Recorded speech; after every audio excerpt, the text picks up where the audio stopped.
Welcome to another episode of Bothering the Band. My name is Adam Cayton-Holland, and yes, I was 20 minutes late to the recording, but I just made up for lost time in this banger episode. Enjoy.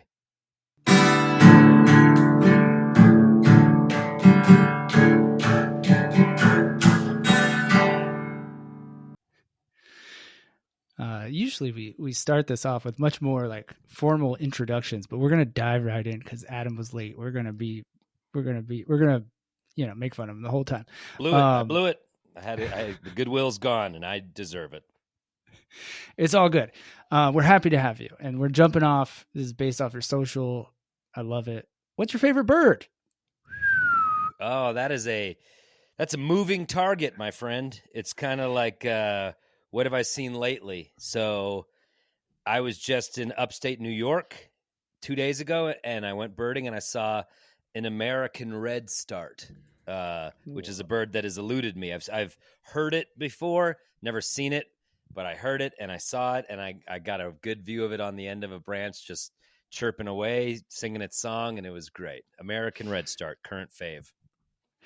We would have also accepted Larry Bird or Tony Hawk. Ah, okay. Well, ironically, my second and third favorite birds. Yeah. and then Birdman from the Cash Money Millionaires.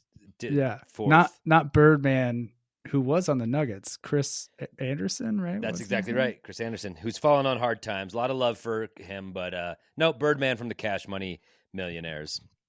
That's the correct answer. Yes. How'd you get into birding? Is it it's just like such a boring? It's as boring as my hobby. Yeah, exactly right. No, I am happy to say I've been doing this for about 20 years. It wasn't a middle-aged thing. It was just a weird. I read a book called Grail Bird. I recommend it to everybody. It's about the ivory-billed woodpecker, which is like the Bigfoot of birds. It went extinct. It's this big, like Woody Woodpecker was an ivory-billed woodpecker. And they exist only in like the swamps of old growth, Arkansas, Louisiana. It went extinct, but people that lived in those areas would be like, it's not extinct. I've seen it. And this guy kind of went out to try to rediscover it. And he's like the head of the Cornell Department of Ornithology. He's legit. He did rediscover it, but other people are like, you don't have enough proof. Very divisive in the bird world. And the book just reads like an adventure story. And like something clicked. I was like, oh, birds are cool. It just turned my brain on. But now I need to know, where do you land on the debate? Oh, Did he firmly a believer. If I'm jumping into a subculture, what am I going to be restrained? No thanks. Okay. I'm just going making sure. I'm going deep in.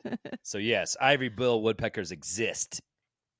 I'm not even kidding. No hyperbole. I could see myself getting into that. Just, do you catalog it or just mental? You're like, oh, I saw this thing. There's like, it's like any, subculture. There's people who do it a lot of different ways. Some people are all about the list. Maybe you've heard of like The Big Year is a movie and a book where people go and try to see as many birds as they can in a year. Some people are all about like, I gotta get it. I'm more philosophical. I like to spend time with like that American redstart. I was by myself. And I saw it, and I liked that I got to just watch it for 20 minutes, and I could see it. It wasn't like, okay, next bird. I kind of like just the calming, being in nature, trying to chill with the bird for a little bit. I dig it. I find myself eating at the kitchen sink and looking out my back window. I'm in Florida. We don't have a lot of cool stuff in the burbs, but I see the blue jays. I see a couple bunnies. Bruh, Florida birds, it's insane. Like I don't really want to live in Florida, no offense, but the birds there are fucking unreal. Like you're because they're all on meth. Yes, but you also got a lot of different topography out there. It's that's a good spot. Good spot to get started. Believe it or not, birds come up a lot on this pod. We had another guy named, what was his name? His name was Jonathan Myberg, and he wrote a book. He's in a band, and he wrote a book called A Most Remarkable Creature about like the world's smartest bird of prey. So yeah, birds come up quite a bit on this pod. I think wholeheartedly that is because we had a bird on our very first podcast ever. Oh yeah, we were interviewing fences, and he was at a friend's house, and his friend had birds, and you could hear the birds, and we were like, what's happening? And he's like, oh, it's just a stupid bird. And it was really cool though, and you can hear it in the background. So I think birds just really like bothering the band. Bothering I the guess birds. they do. I love bothering that. the birds. I love that. Okay, so we have some mutual friends too. We've had Kanane on the pod. Sure. We're about to have Sean Jordan on, probably like next month or the month after. Nice. Ben Roy, since the beginning, is supposed to be on. He just dodged us for like a year, so we gave up. Did he really? That's not like him. He's desperate for anything. Yeah. Well, he said yes. All the time he said, yes, I'm down. And we're like, okay, cool. What about, these dates? Similar to you. And just nothing. And then we would do the whole thing over again. He's like, yeah, I'm down. And then finally we're just like, all right. Well, listen, you're not missing anything. Like, I'm sorry that Ben treated you how he normally treats everybody, but he's a prima donna and he's boring. So like, you think my bird shit's boring? Oof. No. Ben will put you to sleep. I love the bird stuff, so good. I don't find it boring. Yeah, no, like we do have mutual friends, Kanane and Sean Jordan, but Ben is not a friend of mine. And you dodged a bullet by not having him on your podcast. Fair. We've also had Brooks Whelan on the pod. Oh, yeah. Nice. Yeah, we've had quite a few musically. So that brings me to my next question. Do you play music? Not with any real ability. I played, guitar in college, and then kind of like into my early 20s, my sister would play drums, and we would just like do every White Stripes song we could. Cool. But we like could do that, but we never took it to like, let's start a band, let's do the thing. I more comedy kind of took over. I think if I didn't have that resource, I probably would have spent more time trying to do a band, because it feels like exercising the same impulse of like, all right, put myself out there, make a thing, show people. And so I never followed through. Speaking of showing people, the Lion's Lair special that just dropped is so good, man. I rewatched it building up to this. It's so good. Thanks for watching it. Yeah, it just kind of came together. Like, I was 20 years in comedy, and I was like, I'm going to do a cool thing and just do a night of shows at the dive bar open mic where I started. And that just felt like a cool poetic thing to do. And then I just thought, well, I'll film it and I'll clip it up, because that's the culture we live in. Just like disposable content, throw your hard work jokes into the clip universe, and like, whatever. I can be an old man yelling about it, or I can do it. So I was like, I'll just film it fancy and get nice clips. And then the guy who I worked with was like, this is cool. We could make a thing. And it just kind of came out pretty organically like that. Just, it captures an evening, it's nothing more than that. Yeah. And I know I'm assuming you filmed wallpaper and that far apart, but they dropped very close together. Yeah, they wound up only being about like a year apart, but they were filmed longer apart than that. Oh yeah. Well, congrats on the Hulu thing too. Yeah, that was cool too. This company 800 Pound Gorilla just put out my special, and then one day they emailed us and like, oh, it's going to be on Hulu, and we're like, that's great, because you can say now I'm on Hulu, and it's nice that people actually know what that is, and they're like, oh, I have Hulu, and you can see the light go on in their eyes, versus like, oh, it's like I had a show called Those Who Can't, and we had to be like, it's on True TV, but you can maybe download it on VOD or what. Like, we just had to, it was like the hard, you could see people tune out and not know how to watch it. So just being like, Hulu is very nice. I love Those Who Can't. It's now on Max, so that has a bit more cachet to it. Yeah, it had a shelf life there for a while too. Thanks. Yeah, thank you. Yeah, we deal with this too, where like we'll like for you, for instance, like just saying that you're on Hulu, just like people connect, because we're in this world, this subculture, to use your term, but we're like, oh my god, we're having Adam Cayton-Holland on. He has, and then if you say he has a special on Hulu, it opens them up a little bit more. What's funny though is no one's fact checking this shit. Like lately, I've been people putting flyers for me, and like they'll just throw the Netflix logo on there. And I'm like, I've never been on Netflix. Like I don't think any of my projects have ever even made it to Netflix, but they just throw it on a flyer for some show you're doing somewhere. And you're like, all right, man, like that's on you. Sure. But then again, if you're looking through stuff online and seeing the Netflix logo and going to it, you deserve what you get. Note to self, Abby, we gotta, whenever we do a live show, just put Netflix logo on the flyer. Just dot it all over my face. Oh man. Okay, so what music are you currently into? Boy, that's a good question. I guess it's kind of like what I downloaded last, right? That's probably how you answer that. Still downloading? Well, I mean, like Apple Music is kind of how I listen to music a lot. I just got the new Pup. Oh, nice. You like them? Never Too Much by Luther Vandross. Tunde Adebimpe's new album I just downloaded. Nice. Bon Iver. Oh, there's this great album by this dude, Ghost Notes. He's in Nathaniel Rateliff and the Night Sweats. Okay. He's a buddy of mine. He just put out a solo album called How Does Compliments, and it's so spacey and sort of ambient. And I was just driving through the mountains to a show up to Estes Park where the Stanley Hotel is. And I was driving through this canyon listening to this music, and it was just perfect. So that's the kind of couple things I've been listening to lately. Very cool. Abby, what did you see at that place? I didn't get to go, but Murder by Death does a big thing every year. The Stanley is one of my favorites. I've been there a bunch. So cool, right? And there's just elk everywhere. Everywhere. And then there's the potato sack slides down in town. Have you been on those? I have. I grew up going to those. That's cool. Did you grow up out here? I lived in Fort Collins for a while when I was younger. I was born in Loveland. Got it. Nice. And 1 million years ago, I rode those slides, and I went back a couple years ago, and I was floored that they were still there. Yeah, and it's like pretty unsafe. Yeah, I'm going to throw my 40-year-old body down this slide now. That sounds smart. And I did. That rules. Yeah, the Stanley's great. I saw Built to Spill there. That was very fun. Oh, very cool. And then I went and saw my buddy Dana Gould perform there, which was great. It's a cool venue. My buddy Dana Gould. He's a new friend, and he's like late. I've known him for years, but lately he's like, oh yeah, I know you, Adam, and let's talk at festivals and stuff. And it feels he's one of my absolute favorites. So I'm very happy to say my friend Dana Gould. Like I'm very proud of that one. Oh, absolutely. I can't wait to say after this, anytime you pop up on Hulu, I'm like, that's my friend Adam. Well, we can geek out together. I was just at a festival in Austin with Brooks, our friend Brooks. Okay.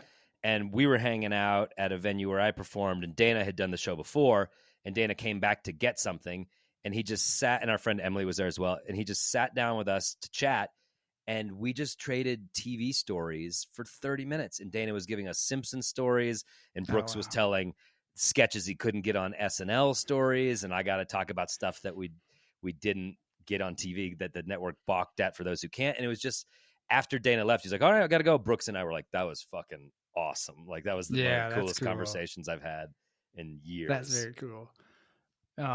Let's go back to those who can't. Everyone listening, go to Max right now and watch it. It's fucking perfect. It's perfect show. Thank you. Do you ever feel the need to just get back in the game and substitute a class every now and again? My wife, Jess, decided to start subbing at our kiddos' kindergarten. They asked her. They asked her out of the blue. They're like, "You're great. Will you?" And it's like a preschool kindergarten, so she doesn't have to. It's not like a public school. It's a little private preschool kindergarten. Now he's off to public school, but they're like, "Hey, do you want to stick around and be a sub?" And it made me think about subbing, and I never want to do that shit again. No. But this is a much softer world she's landing in. I was doing it in Denver public schools, any grade, whatever. You'd get the phone call the night before, like, we need this, yes or no. And you're like, all right, I guess I'll go sub 5th grade at this school I've never heard of tomorrow for $120. And that was, you string 10 of those together in a month, and there you go. You're covered. Like, it was a cheaper time. Yeah. But it was awful. It sucked. Yeah. I taught for a little bit here in Florida, like an alternative school. I was teaching like language arts and shit. And it was a fucking nightmare. To the point, it was a nightmare so much that I'm like, every teacher deserves $250,000 a year. Dude, absolutely. I feel like if we paid teachers that much and we paid cops that much, you might solve a lot of problems. Yes. Because then you get like high intellect people who want this high paying job going after it, not these just like trigger finger bros being like whatever. Like it could really fix a lot of things, but I don't think we're interested in fixing things right now. It's kind of especially education. Yeah, exactly. But I found that like I was really good with little kids, and I was really good with, juniors, seniors in high school who I could relate to. Everything in between I sucked at. So if I got a middle school, it was Lord of the Flies. Like they would just smell my weakness, and I'd be like, I am weak. I don't even want to be here. Like I brought a magazine. It was just like, here's your word search. Have a good day. Yeah, totally. It was those never went well. And they don't care. They're just like, well, fuck you. I'm going to tramp all over you. And you're like, yeah, go for it. Yeah. My daughter's about to start middle school next year. So fucking How old is she? She's 11. She'll be 11 this year. All right. So well, yeah. I'm sure your daughter will be the exception, but like I find middle school kids to be the cruelest. They don't have drugs or alcohol or hooking up with each other yet. They're just like, but they have all that weird energy. So they're hormones and just their bodies are changing. They're just gross little. So it manifests as cruelty towards one another. It's starting to happen now where she's just like, I'll just walk through the room and she's like, Dad, get out of here. And I'm like, this is a common space. I'm just passing through. This is a safe shared space. This is the dining room. Adam, you mentioned some concerts. What was your first concert and what was your last concert? Okay. First concert was Michael Jackson Thriller. I was 5 years old. What? I was 5 years old. My older sister was 7. It's so old. We had it on vinyl, like before the Renaissance. And we loved it. And we could dance to every song. My parents liked it. And they took us to Mile High Stadium to see Michael Jackson Thriller. And I was so young, I was scared of the stage show. But I was like, oh, yeah. It was cool. It was cool. And the last show, I just went and saw Not a Surf. Wow. Shut up. Yeah. I've loved Not a Surf for a long time. That's probably the 5th or 6th time I've seen them. And they were great. They seemed old. I was like, oh yeah, I'm old. They're old. Yeah. But it was great. It was a really cool show. By any chance, do you know who opened for them? I don't, because I'm so old. I got there, I was like meeting friends for drinks beforehand, and we just kind of walked in right in between bands. Yeah, we have a guest friend of the pod, Brett Newski, who tours with them a lot. What's the name of his band? It's just him. It's Brett Newski. But if you listen to his tunes, you could pluck that from he's young, but you could pluck it right into the 90s and it would fit 1,000%. All right, I'll listen to the Brett Newski. How do you spell Newski? Like news, K-I. Okay, sure.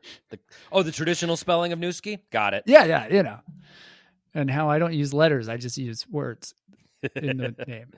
All right, I'll give Brett a listen.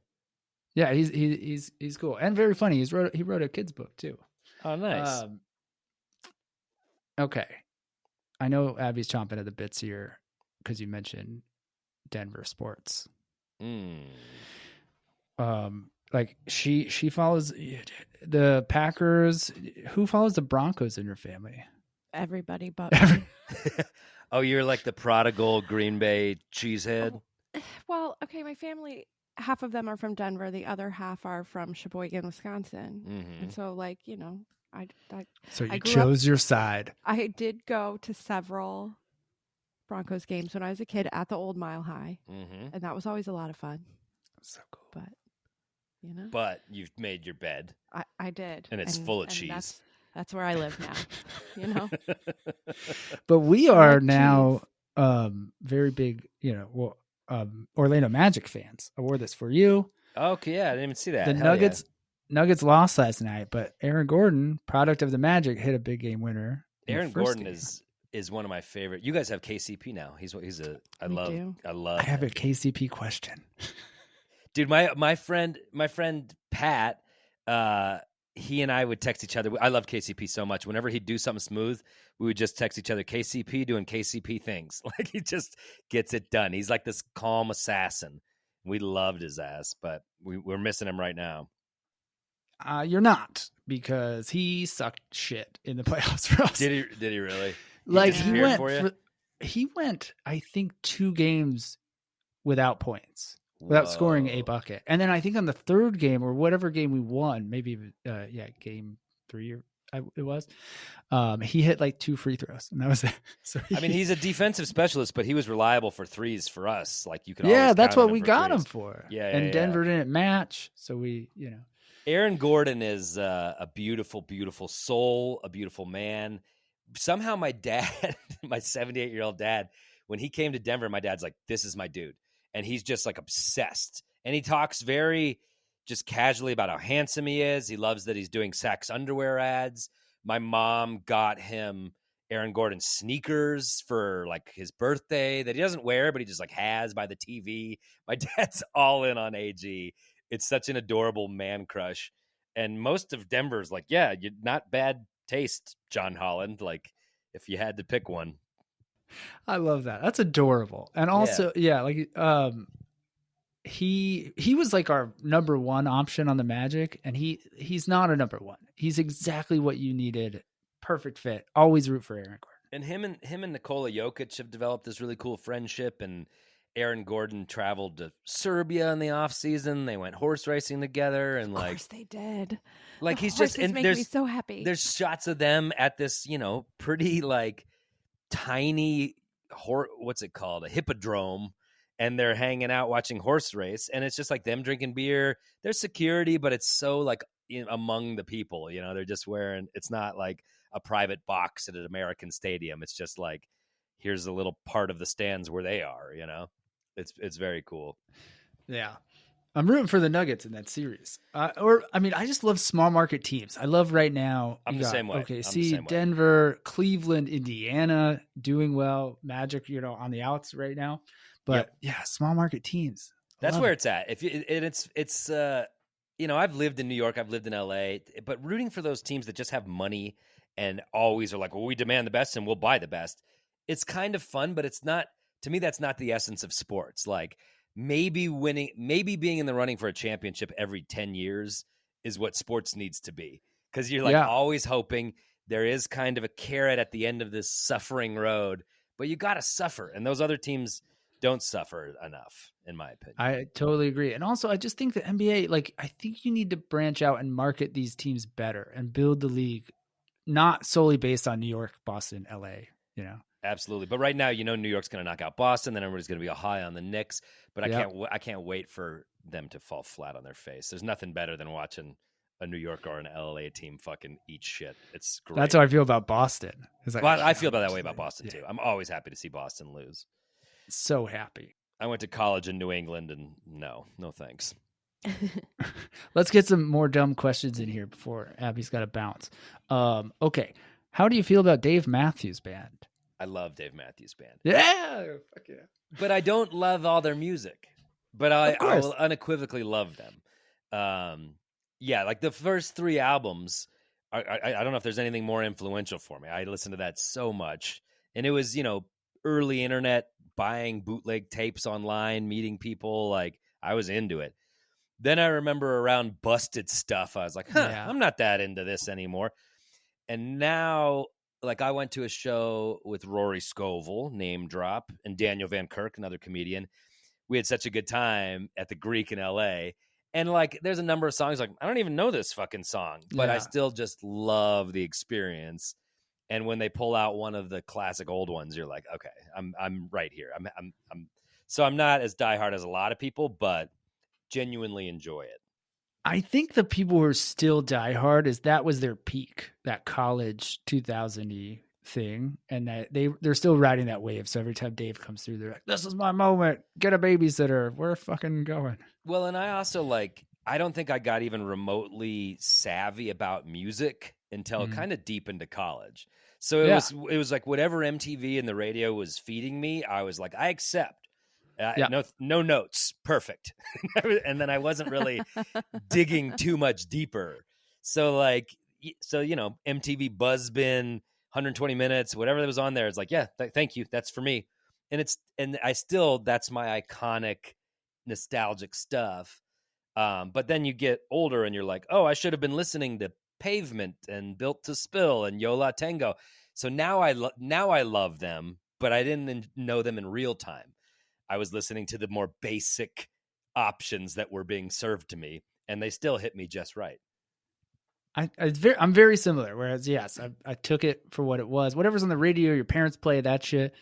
And then, high school, late high school, college, you start branching out. You're like, ooh, what's this? Yeah, experimenting. So like Ben Roy, for example, is like Mr. fucking punk rock and has known about the coolest shit since he was 12. And I'm just like, sorry, dude. Like I played sports and watched MTV. Like you're cool. I love it. But so he hates Dave Matthews. And I'm like, man, fuck you, Ben. It's the worst guest. I'm so glad you don't have him. I feel like we get this as like music, people in this biz. It's like, oh yeah, like they get shit on. Bands like that, when they get so big, they get shit on. And I'm like, no, I'm here for it still. If you were like, I have a free ticket to Dave Matthews, I would go in a heartbeat. For a minute. But can't pay $800 for it. No, absolutely not. Yeah. Okay. This is my favorite question. Fuck, marry, kill. Adam Sandler, Adam Duritz, or Patch Adams? That's great. Okay. Fuck. I think you just got to fuck Patch Adams. Good time, fun dude. But I'm not, it's just a one-time thing. There's clowns. I can't do clowns. Okay. I think you got to kill Adam Duritz. Like he's great, but I feel like he's kind of going to be toxic for you. It's not going to end well. And I think you marry Adam Sandler. I think he provides. I think he's kind of consistent. He's goofy. He seems like a good dad. Yeah. Marry Adam Sandler, kill Adam Duritz, fuck Patch Adams. Brilliant. This is an Abby question for you. In your life, have you ever dipped crackers or chips in ketchup?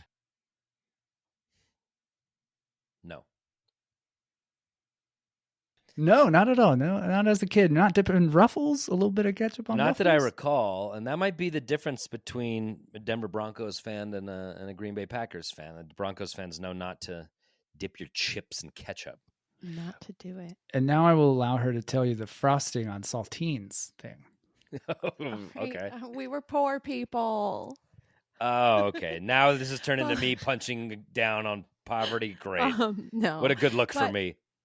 I don't know. For some reason, when I was a kid, my mom would like put like cake frosting, like the, stuff out of the can onto saltines. And it's so good. It's good. And I still do it to this day because it's just nostalgic and delicious. Yeah. It's a good flavor punch like that you wouldn't expect is goldfish crackers and then take a swig of orange juice. Ooh, I'm telling you, it'll knock your socks off. Right. If Tropicana, if you can. Both of those things. Yeah, there's something about it. It's such a weird combo, but every time I happen to have goldfish crackers and we have like orange juice in the fridge, I'll just take a swig and I go to a place that's just for me.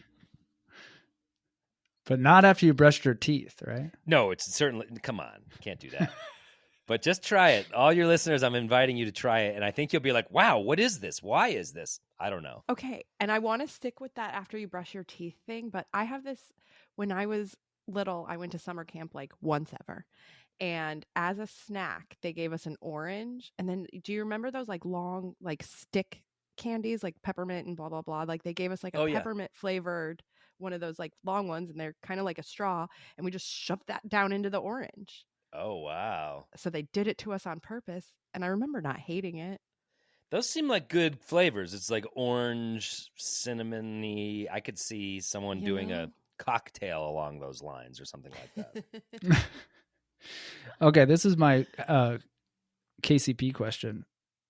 Hyphenated names, or anyone with 3 names, who's your favorite? And I have examples. Anthony Michael Hall, Jennifer Love Hewitt, and then obviously Kentavious Caldwell Pope.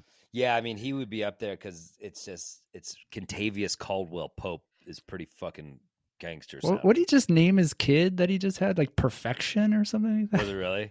Yes. Adam, I'm going to put myself in the top 3. Adam Cayton-Holland. Because growing up, I knew other hyphenated kids, and some of them just had terrible rings. Like how and why the parents put their names together that way, which often if you flipped it, it would have sounded better. But I bet it was like a dad ego thing. But I don't know. Yeah. Cayton-Holland has always, at least it has a nice cadence to it. Adam Cayton-Holland.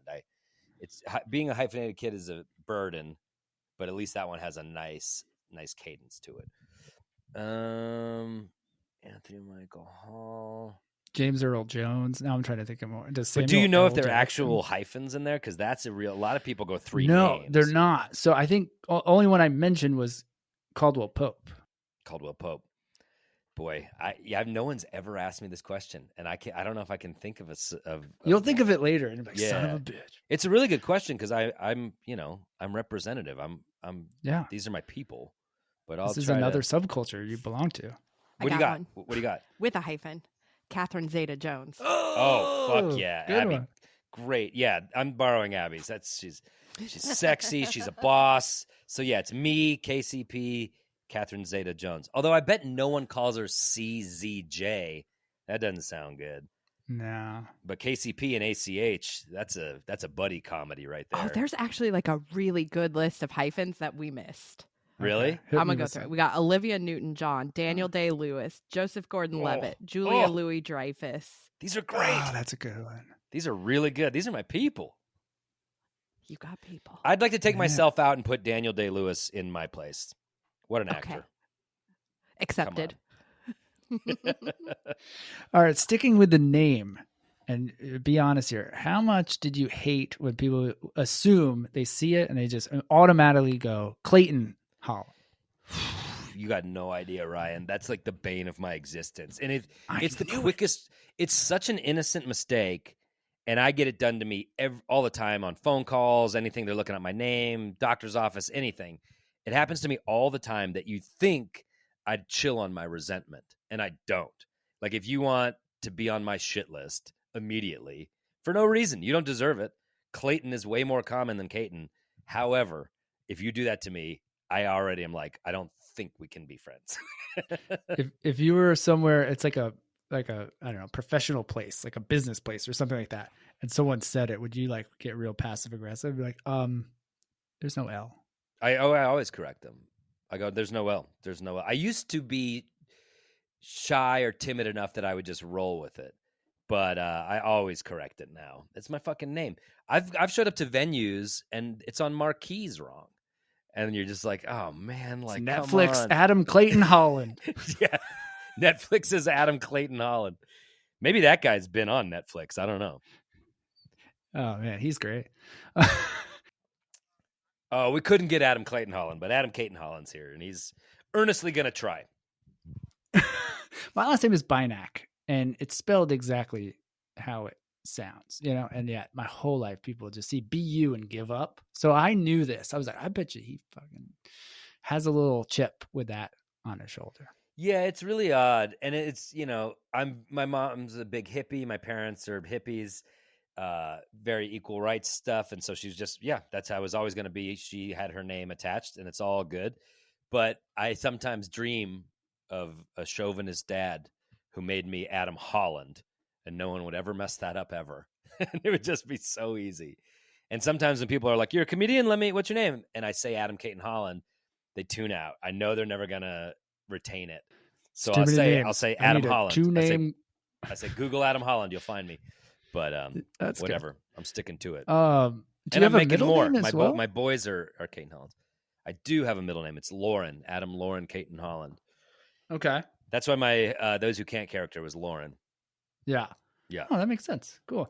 Okay. We talked about books, and this is a question for both of you. Do you have any books that you bought Amazon thrift that that are from the library and have the plastic on the front?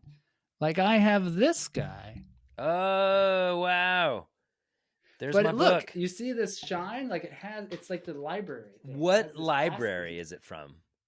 Hold on. I always love seeing this. It says it in the front. It's like stamped. Yes, Metropolitan Library System serving Oklahoma County. That's amazing. See, to me, that's amazing. It meant that my book was in an Oklahoma library, found its way to you. That's incredible. I love it.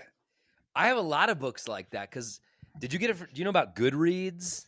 Yeah, of course. Yeah. So my wife she just works Goodreads. She sells books. She buys books. If I want any book, I just ask my wife and she'll acquire it off of Goodreads. So a lot of them come like that from libraries and stuff. It's very cool. I don't mind it. I dig it. What do you have? Edgar Allan Poe? Yeah, complete stories and poems, and it's got it too. 3 names. He has 3 names. He has 3 names. Oh, there you go. 3 names. I named a dog Annabelle after Annabelle Lee. It's like my favorite poem by Edgar Allan Poe. You guys are cool. This is great. Orange County Public Library System. It's like a book already tells a story, but now there's a second story of where this book has been. I love that. Well, we love you, and I have one more question for you. Yeah. Well, 2 actually. But if you could interview anyone, live or dead, in the vein of bothering the band, so very stupid questions, who would you bother, and what would you ask them? I mean, in the vein, he'd be so bothered, but like, I'd love Kurt Cobain. I'd love to just chat with Kurt Cobain. I love Elliott Smith. Those are probably like 2 of my favorite musicians, and they'd be so bothered. But I also feel like once you could crack that, they'd be really cool friends. So I would one of those 2 guys. I bet you've asked him. We've seen this on the pod, and we think like they're a little closed off. But if you ask them practical, like dumb questions, like we ever dip, crackers in ketchup, I think it would soften that. Yeah, I mean, I think they get I have dumb questions that this would be more fun for them. I also really, really loved Chris Farley. In fact, I'm working on a movie, and one of the ways I'm writing a character is like, I wish I could write this for an old Chris Farley. Like, I often think, like, what if Chris Farley had lived and great directors started getting a hold of him, and and now it's like that serious turn for Chris Farley, or like I really am sad we couldn't see that for that man, and that so I like am writing a role just spiritually with like that in mind. Like, this is for 58-year-old Chris Farley, I love that. Yeah, that's super cool. That's a good answer. If you sell the movie and it goes to production, I would love to just be like a fucking janitor on set or something. Yeah, well, now it's like, well, who's going to play that? And it's a long shot. Every movie's a long shot, but it's an interesting writing device for me to be like, this is the dream role for that dude. Adam, what's next for you? Well, let's just stay right there. I wrote a movie and we made the movie. And that's incredible to me because grew up wanting to make movies. It's based off that book right there that you just showed, Tragedy Plus Time. It's incredible. The cast is incredible. The Duplass brothers are making it, and Jay Duplass directed it, and the cast is unreal. It's about it's a sad story about losing my little sister to suicide, and which has happened 12 years ago, but it's the story of a family dealing with all that. And we made this like really beautiful movie, and we filmed it in November. It's done. It's going to be doing festivals at the end of this year. And I'm like, I couldn't be more proud of it. It's something really, really good. Oh, fuck yeah, dude. The book is incredible, man. Like, thanks. How you, infuse humor into that situation. I don't, as a writer, I'm like, I don't know how to do that. Yeah. I don't, it's just kind of, honestly, it's how my little sister was. And if I just made this tragedy, she'd be like, fuck you. Come on. Like, let's stop. So it has to be somewhat funny to properly reflect her. And I think the movie really does that too. It's called See You When I See You. So that'll be out like this fall. Oh, wow. You can Google it. It's got an IMDb. It's like a real thing. Dude, that's incredible. Congrats. Yeah. So this has been so much fun.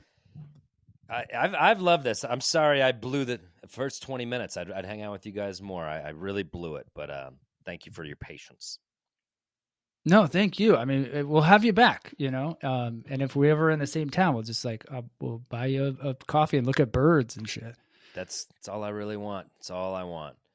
We're in the same town. We don't have to worry about time zones and confusion. Yeah. We can just be on the same clock for once. Trust me, I hate the time zones. Abby used to live in the mountain time zone. I'm like, I don't know. It's the most confusing. It's the most confusing one because it's like it's just us. Dude, thank you so much for your time and tales. This has been a lot of fun. Thank you, and KCP, get it together for Orlando next year, buddy. Come on.